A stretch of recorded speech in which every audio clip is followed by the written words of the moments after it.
Doctor अजीज खान, योगी सरकार अपने इस 5 साल के कार्यकाल का एक बड़ी उपलब्धि बताती है कि हमने कानून व्यवस्था ठीक की। एक सेकंड, इसको एक अपनी बड़ी उपलब्धि के तौर पर प्रचारित करते हैं कि लॉ एंड ऑर्डर अच्छा हुआ है इनकी सरकार के अंदर। आरोप आप लोगों के द्वारा जो लगाया जाता है, जो अभी आदिल साहब कह रहे थे कि ठोक दो वाले मुख्यमंत्री हैं, बस गोली चला, पुलिस को छूट है, बस गोली मार दो, और वो भी सिलेक्टिव आदमी के ऊपर गोली मार दो।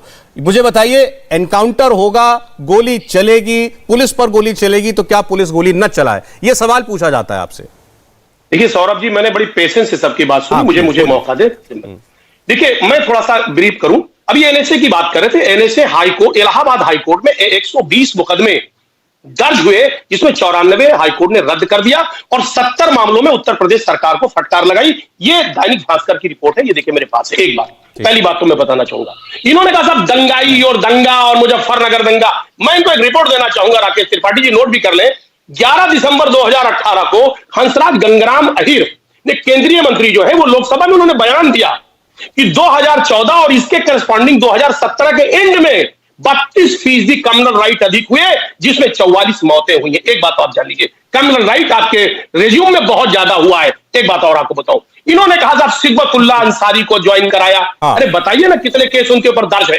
पहले बात पूरा कंप्लीट होने दीजिए आप, उसके बाद जवाब दीजिए। सिब्बतुल्लाह अंसारी के ऊपर कितने केस दर्ज है, मैं आपसे जानना चाहता हूं। दूसरी बात, शिवम जी कह रहे थे कि साहब दंगाई दंगा।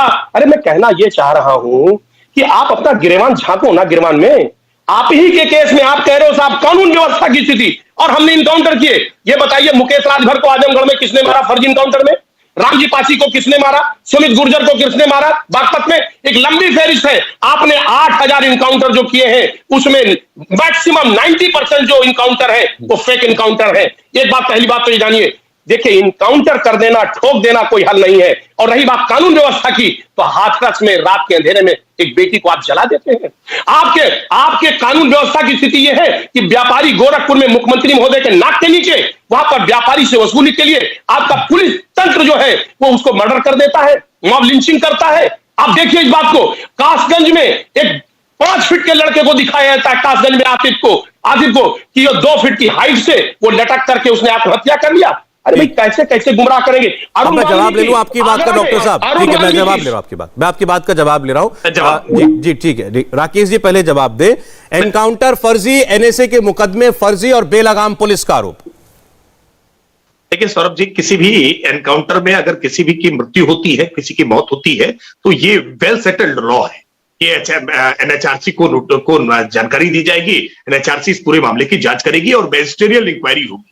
हर इंक्वायरी में आज तक एक भी इंक्वायरी उत्तर प्रदेश सरकार के किसी भी एनकाउंटर को गलत नहीं ठहराएगी।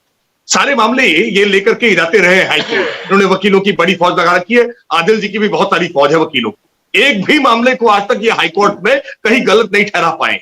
ये सच है कि उत्तर प्रदेश में माफियाओं का मनोबल इतना बढ़ा हुआ था कि किस प्रकार से जवाहर बाग में पुलिस के डिप्टी एसपी की गोली मारकर के हत्या कर दी गई, किस प्रकार से प्रताप के कुंडा में जियाउल हक की किस प्रकार से गोली मार करके हत्या कर दी गई सीओ की। यानी सीओ रैंक के अधिकारी, एसपी रैंक के अधिकारी, पुलिस के सीनियर अधिकारी अपराधियों की गोली का शिकार हुआ करते थे। शहीद मनोज मिश्रा जी लखीमपुर में गो तस्करों को मेरी बात कंप्लीट नहीं हुई थी, लेकिन आज हमने इन अपराधियों को उनकी वास्तविक हैसियत दिखाने का काम किया है। उत्तर प्रदेश की पुलिस को मनोबल बढ़ाने का हमने काम किया है कि पुलिस पर खाकी वर्दी होने। अच्छा आदिल साहब, अच्छा एक सेकंड आदिल साहब, मैं फिर उस पर आपके पास आता हूं। आदिल साहब ये बताइए, क्या अखिलेश सरकार में कानून व्यवस्था योगी सरकार से बेहतर थी? सुनिए, मैं अखिलेश सरकार का प्रवक्ता नहीं हूं, मैं पूछना भाई आप यूपी के नागरिक तो हैं साहब, आप इतना क्यों उखड़ जाते हैं? मैं कहां कह रहा हूं आप प्रवक्ता, मैं तो आपकी राय पूछ रहा हूं। नहीं, अखिलेश आपकी राय पूछ रहा हूं सर। आप टेनी के बेटा ने थार गाड़ी चलाई, इस पर क्या बोलेंगे? गुप्ता जी को गोरखपुर में मारा, पुलिस क्या बोलेंगे? एनसीआरबी डाटा में क्रिमिनल केसेस में, क्रिमिनल के केस में सबसे उत्तर प्रदेश अव्वल है, क्या बोल रहे हैं? आदिल भाई जितनी घटना बता रहे हैं, हर घटना में प्रभावी कार्रवाई हुई है। एक एक करके सर, एक एक करके आदिल जी बात खत्म कीजिए। कफील को हाईकोर्ट ने टर्न डाउन किया एनआईसी, डॉक्टर कफील का डॉक्टर हाईकोर्ट ने टर्न डाउन किया एनआईसी, उस पर क्या बोलेंगे? 120 में 94 एनएसए को टर्न डाउन किया हाईकोर्ट ने, उस पर क्या बोलेंगे? ये उस पर बदला और टेनी पर जवाब दे गए। एक उनका बेटा ने कॉर्पोरेटर था और गाड़ी किसानों पे चढ़ाया। इस पर टेनी का बेटा तो जेल में ही है ना। अरे टेनी का बेटा तो जेल में ही है आदिल साहब, टेनी का बेटा तो जेल में ही है ना। गाड़ी तो मंत्री थी ना, गाड़ी तो मंत्री की थी ना, मंत्री के नाम पे।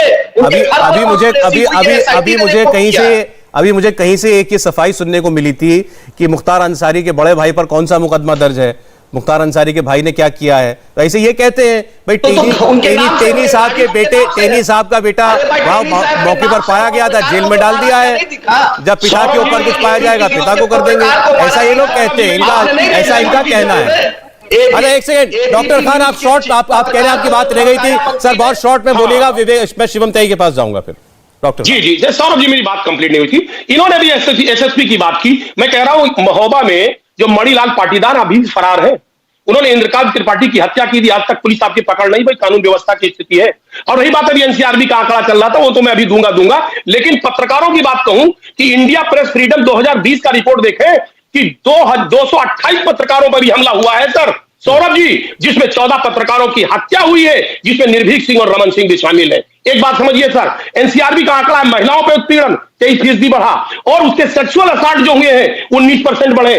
तो कानून व्यवस्था को आप कहां नकारेंगे? अच्छा ठीक है, ठीक। अब मैं आपकी बातों का जवाब दे देता हूं। पहले शिवम त्यागी, बहुत सारे आंकड़े यहां पर पेश किए गए हैं, आदिल साहब ने भी। 10 सेकंड सर, अरे सर सिब्बतुल्लाह 10 सेकंड सर। मैं ये टेनी को सिब्बतुल्लाह से मत जोड़िए।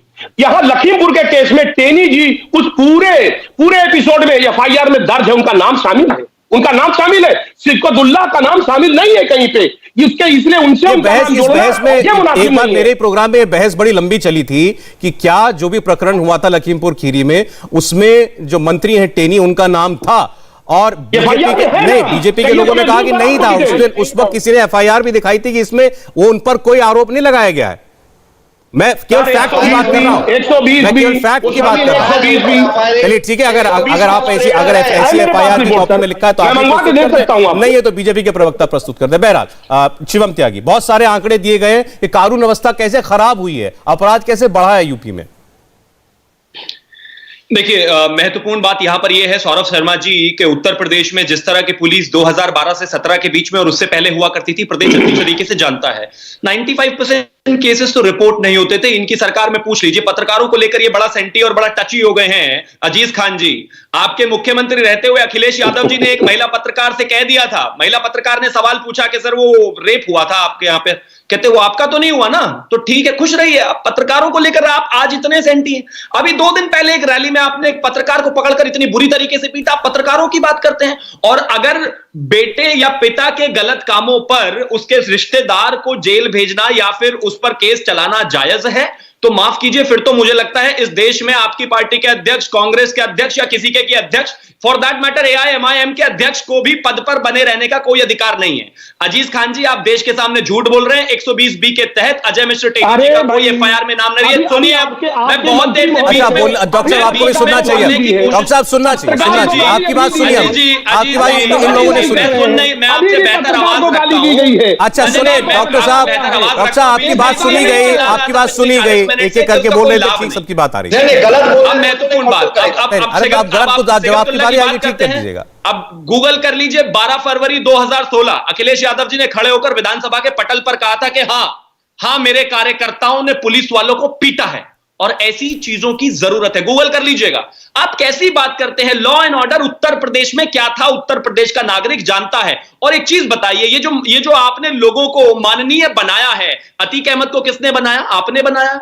और मुख्तार अंसारी को किसने बनाया? आपने बनाया। घर जाकर आपने सांसद की टिकट दी और इनकी गुंडागर्दी आलम सब कुछ जानने के बाद भी आप इनको लगातार विधानसभा और लोकसभा में चुन चुन कर लाते रहे और आज यहां पर बैठकर बता रहे हैं कि एनसीआरबी का डेटा बढ़ गया।